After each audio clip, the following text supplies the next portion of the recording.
করছেন কাকু? কি বিক্রি করছেন? বেশি আপনার ঠান্ডা পেপসি। দেখি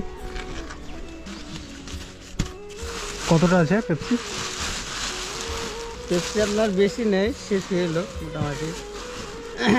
আর 1-150 টাকা হবে বিক্রি করে, মানে সম্পূর্ণ বিক্রি করতে পারলে 150 টাকা মতো হবে। কত টাকার নিয়ে এসেছিলেন পেপসি? নিয়ে এসেছিলাম 175 টাকা। 175 টাকার। আর ঘেমে গেছেন তো রোদ্রে? খাওয়া দাওয়া হয়েছে? সকালে খাওয়া দাওয়া করে বেরিয়েছি। কত টাকা লাভ হয় সম্পূর্ণ পেপসি বিক্রি করতে পারলে? এটা থেকে আপনার 250 টাকা হবে। 250 টাকা এতে হয়ে যায়? এখন এটি চালাতে হয়, ছেলে মেয়েরা ওই টুকটাক বিক্রি কিছুটা করে, এভাবে চলে।